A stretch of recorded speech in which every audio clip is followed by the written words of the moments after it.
pagi Bapak Ibu member IM Trade. Oke, sambil nunggu partisipan yang lain boleh bantu dicek terlebih dahulu untuk audio visualnya apakah udah cukup jelas. Ya, dari Pak Peter. Ya, selamat pagi. Udah jelas ya, Pak, dari Pak Sunardi udah clear. Oke. Ya, nanti rencananya untuk pagi ini kita juga akan morning briefing bareng dengan Miss Ellen May juga. Oke, ya. Selamat pagi Bu Vena. Selamat pagi Bu Mailan. Ya, udah cukup jelas ya. Oke, ini sambil nunggu partisipan yang lain karena partisipannya ini masih cukup sedikit ya.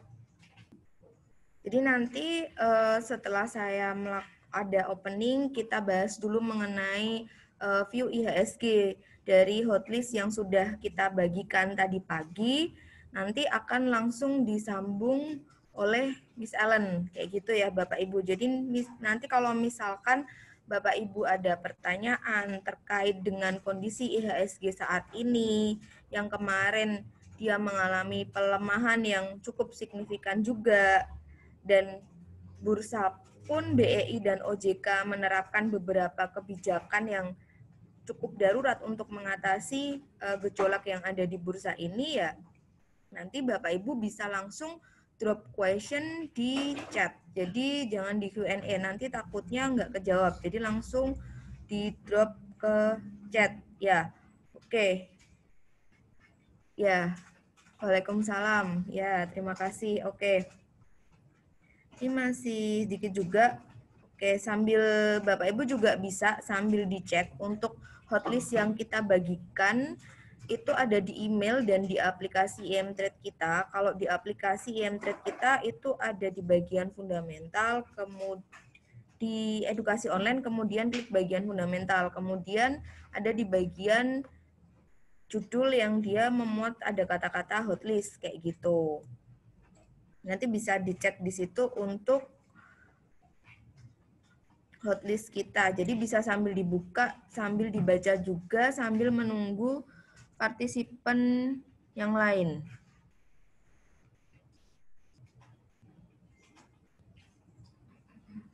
Oke, saya sambil ini ya, share screen terlebih dahulu.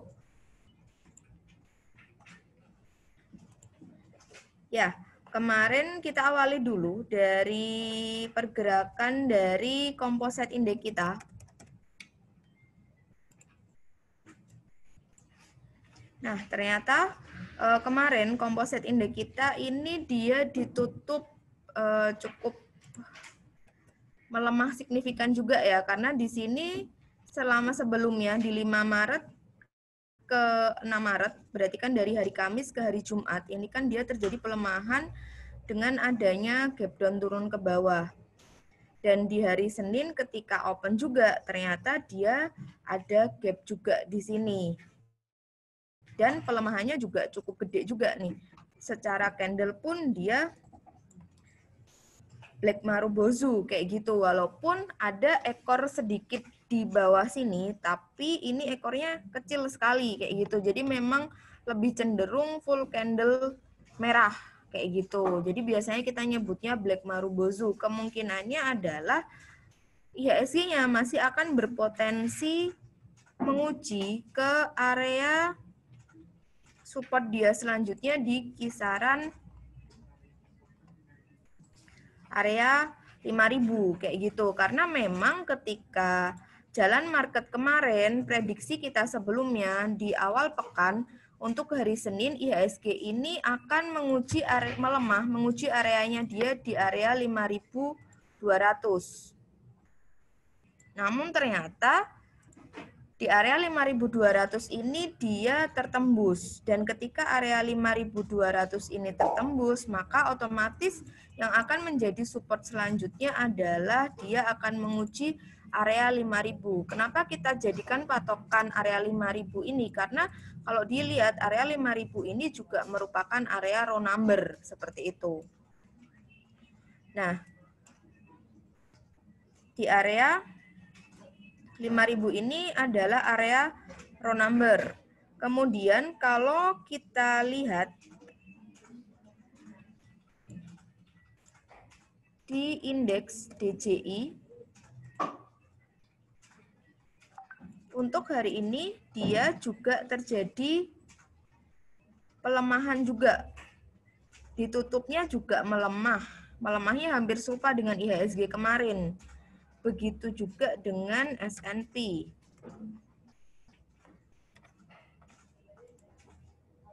Nah, S&P juga nih, dia ada gap down juga.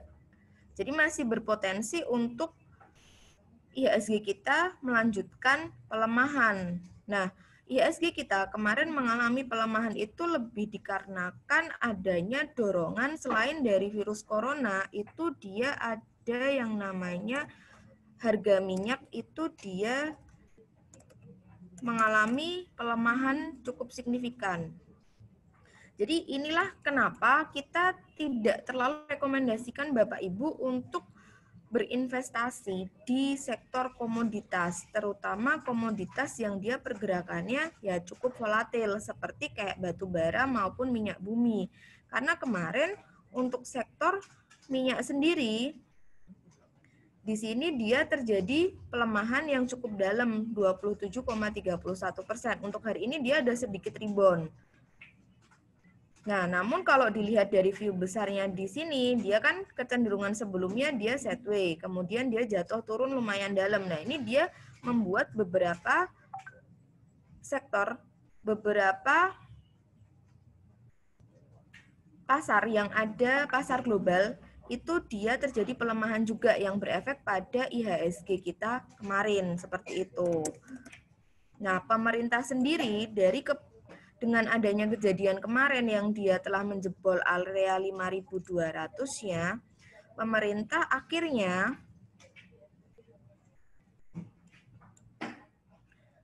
BEI maupun OJK mereka bekerja sama untuk memberikan kebijakan sementara atau kebijakan darurat untuk meredakan kepanikan pasar kayak gitu. Nah, BEI ini akhirnya memberikan kebijakan yaitu dia memberikan batas auto rejection. Jadi BEI ini dia memberikan perubahan batas auto rejection yang telah disampaikan kepada beberapa anggota bursa, di mana untuk harga acuan di harga saham 50 sampai dengan 200 rupiah itu dia akan terkena auto rejection paling atas sebesar 35%. Sedangkan untuk auto reject bawahnya itu dia maksimal 10%. Jadi semuanya sudah dibatasi sebesar 10%. Jadi kalau misalkan minus sampai 20% itu start dari hari ini, start dari 10 Maret itu udah nggak ada. Sedangkan untuk harga saham dengan rentang harga 200 sampai dengan 5.000 itu auto rejection atasnya sebesar 25%. Kemudian untuk harga saham lebih dari 5.000. Berarti ini kan dia memuat saham-saham big caps kan ya, seperti BBCA, INDF, Unilever, itu kan dia harganya juga di atas hampir 5.000 semua. Itu dia auto rejection-nya 20%. Sedangkan untuk auto rejection atas, untuk auto rejection bawahnya dia semuanya dari mau itu dia harga gocap 50 ataupun dia lebih dari 5.000, auto rejection bawahnya maksimal 10% seperti itu. Mengingat karena kondisi bursa ini kemarin dia terjadi pelemahan 6,58. Kalau misalkan pelemahan untuk IHSG kita melebihi dari 10% ya kita bisa pasar kita bisa berhenti sementara dan itu sempat kejadian di tahun 2008 seperti itu. Kemudian kalau misalkan dilihat juga memang yang paling terdampak dengan adanya virus corona ini dia memang ada di sektor perbankan dan sektor perbankan ini dia mempunyai bobot yang cukup besar untuk IHSG kita karena kita tahu bahwa Bank BCA kemarin pun juga memiliki kapitalisasi besar dan menyumbang sebagian besar kapitalisasinya ini untuk IHSG. Jadi sektor perbankan ini dia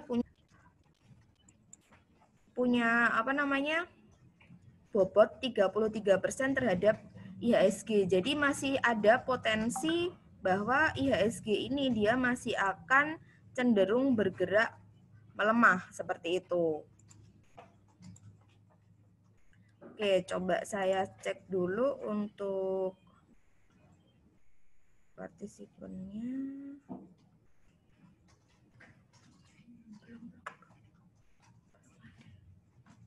Oke, ini di sini sambil menunggu Miss Ellen May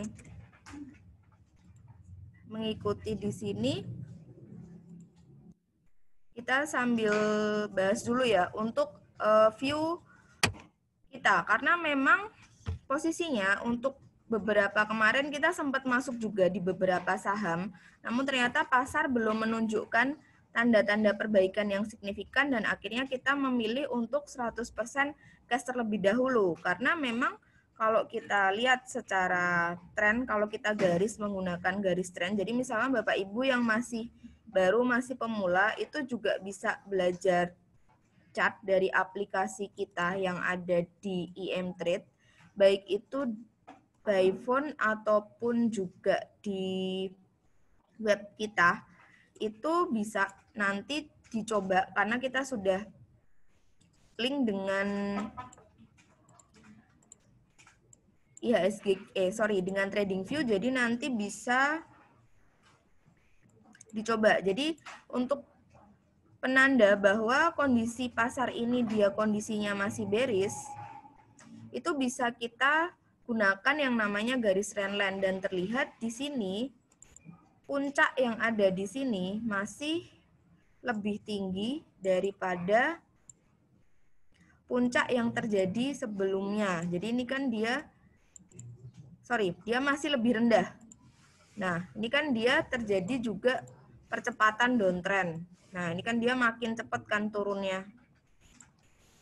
Nah, jadi terjadi percepatan downtrend juga di sini, karena memang kalau dilihat memang di tahun 2009 kalau kita lihat, kita flashback sebentar, di tahun 2019 pun memang marketnya dia bergeraknya cenderung sideways di sini. Nah, cenderung sideways di sini, dan sampai dengan akhirnya mungkin kalau misalkan Bapak Ibu ingat juga di tahun 2009, tepatnya di bulan November ya waktu itu kalau nggak salah, kita juga sempat jualan beberapa saham yang membuahkan keuntungan cukup tinggi, namun setelah itu ada beberapa kasus di dalam negeri yang membuat likuiditas kita menjadi kering seperti itu. Dan di awal tahun pun kita juga digegerkan dengan adanya kasus virus corona, yang mana ternyata dia cukup memberikan dampak yang signifikan juga ke bursa efek kita, meskipun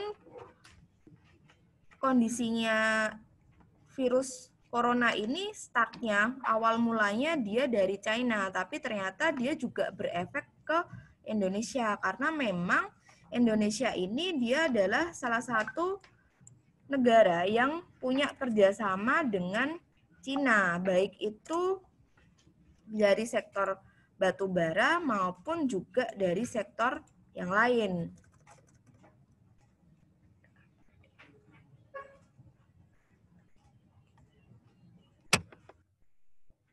Nah, jadi memang efek yang ditimbulkan dari adanya virus corona ini dia cukup signifikan.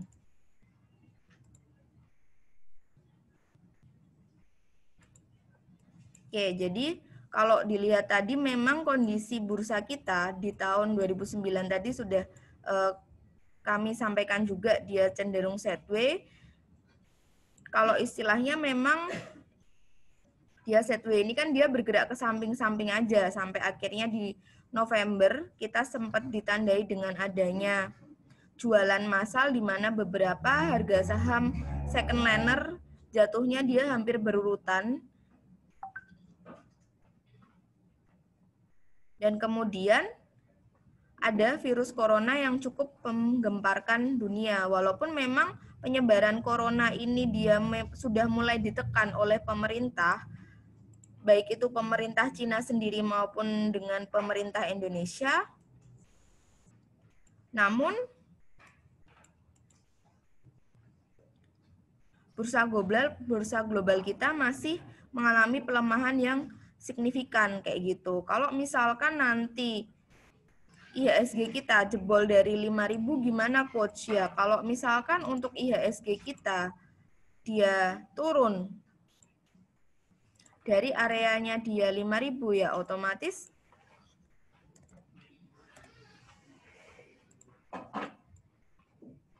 dia akan menguji area support selanjutnya. Kalau kita lihat secara weekly-nya dia masih bisa berpotensi turun kembali menguji di area 4.900-nya dia di area ini. Nah, di area 4.900.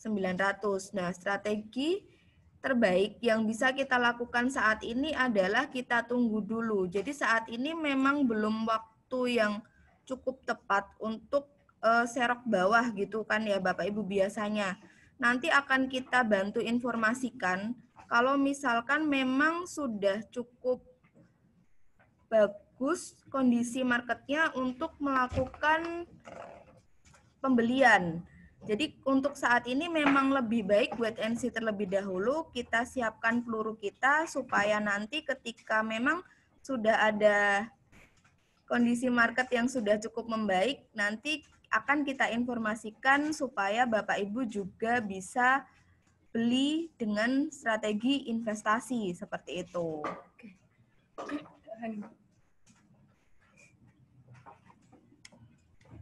Halo Bapak Ibu semuanya, ketemu lagi dengan saya Ellen May. Saya mau lihat chatnya di mana nih Hanin?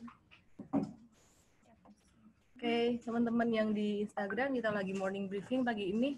Halo pagi. Pagi semuanya, saya cuma mau bilang saham ini lagi turun banget ya kemarin ya. Jadi terakhir kali saya melihat pasar saham IHSG turun lebih dari 5% ya. Lebih dari 5% itu di tahun 2008. Dan sejujurnya, bukannya saya senang di mana gitu enggak ya. Kalau saya bilang saya senang dengan kondisi saat ini kok kayaknya nggak empati gitu dengan teman-teman yang sahamnya nyangkut. Tapi sebenarnya kalau saya boleh jujur, memang saat ini sebenarnya merupakan kesempatan atau peluang banget ya. Jadi kalau ditanya strateginya sekarang apa? Kalau biasanya kita beli saham breakout, kalau kita biasanya trading itu cari saham yang harganya naik. Sekarang kalau pasar saham lagi turun banyak gini, strategi kita adalah kita pay attention buat yang mau investing gitu. Jadi yang mau investasi jangka panjang, strateginya sekarang lagi pas banget. Saham lagi turun-turunnya, lagi diskon-diskonnya, Anda siapin uang, sebentar lagi, nggak lama lagi ya, saya akan kasih tahu kapan masuk, dan yang dipilih adalah saham-saham yang fundamentalnya bagus dulu ya. Jadi contohnya ada saham BCA, Unilever, BRI, dan saham apalagi nanti saya akan kasih tahu, tim M-Trade akan kasih tahu ya. Jadi siap-siap. Intinya saat ini adalah peluang yang sudah saya tunggu lebih dari 10 tahun, bayangin. Lebih dari 10 tahun. Jadi tahun 2008 waktu itu murah banget, sahamnya murah banget. Saya nunggu biasanya kalau tahun 7 itu puncak, kemudian tahun 8 di bawah. Ternyata 2018 tuh cuma turun 17%. Jadi setelah itu tahun 2019 kemarin juga stagnan aja, baru tahun 2020 ini jatuh lumayan dalam kali ini. Masih bisa jatuh lagi nggak? Masih bisa. Apa yang harus kita lakukan? Siapin duitnya. Siapin duitnya buat teman-teman yang dari kemarin-kemarin, dari dulu nanya mau investasi jangka panjang, ya sekarang waktunya. Biasanya kan saya rekomen buat trading aja. Kenapa? Karena market lagi trending gitu loh. Kalau IHSG stagnan pun sideways, ada beberapa saham second liner yang uptrend. Jadi kita manfaatkan untuk trading. Sedangkan kalau market lagi down banget ini, saya akan kasih saran atau referensi itu untuk investasi jangka panjang. Jadi buat yang suka investasi jangka panjang, sekarang waktunya siapin duitnya dulu, saham apa yang mau dibeli, ntar pasti kita kasih tahu. Mungkin ada yang berpikir, udahlah ntar aja, saya siapin duitnya ntar aja. Atau mungkin ada yang belum punya account, buka accountnya ntar aja, telat. Jadi buka account butuh berapa hari, tiba-tiba nanti ada reversal, saya kasih tahu, oke sekarang waktunya beli. Gitu. Jadi kelamaan gitu ya. Yang penting sekarang siap-siap aja dan disimak terus. Dan buat member Mtrade kita pastinya akan kasih tahu duluan. Kita akan kasih tahu duluan. Setelah itu baru kita kasih tahu yang ada di sosial media, di Instagram dan yang lain sebagainya gitu. Nanti sahamnya ini dong kalau di makan bareng-bareng habis nggak habis kok, malah bagus kalau kita kasih tahu teman-teman yang lain di luar member, ya pastinya member dulu kita utamakan. Di luar member kita kasih tahu, ya meskipun belakangan gitu, nanti harga saham juga pastinya akan lebih banyak demand, nanti lebih cepat naiknya. Itu aja sih, jadi nggak usah terlalu dipikirin. Terus pertanyaan berikutnya, gimana untuk yang nyangkut, apakah cut loss atau tahan aja? Jadi sebenarnya kalau Anda ngikutin Mtrade, transaksi kita itu udah kita batasin banget sejak Januari, Februari kemarin, dan kebetulan saat ini memang saya dalam posisi 100% cash. Bukan berarti saya mengatakan bahwa Anda harus takut kayak gitu, enggak. Justru malah ini kesempatan. Sebentar lagi kita akan bisa masuk gitu. Kalau Anda ngikutin Mtrade sebenarnya nggak mungkin nyangkut, itu yang pertama. Benar-benar ngikutin. Kalau yang kedua, misalkan Anda punya saham-saham yang dulu punya gitu ya, sebelum join Mtrade masih punya saham yang dulu, terus sekarang nyangkut gimana? Tahan aja dulu lah, sekarang udah terlanjur dalam gitu ya, dan tergantung sahamnya juga sebenarnya. Kalau sahamnya yang big cap fundamental bagus kayak BRI, BCA, Unilever dan sebagainya, emang itu buat portofolio investasi, nanti di bawah bisa beli lagi gitu. Jadi pakai strategi dollar cost averaging atau strategi nabung saham itu. Gitu deh. Itu aja dari saya. Nanti sore jam 4:30 saya akan live bersama Profesor Roy Sembel. Kita akan bahas tentang kondisi makroekonomi Indonesia dan juga strategi investasi lebih lanjut. Nggak cuma saham, kita juga akan bahas tentang emas.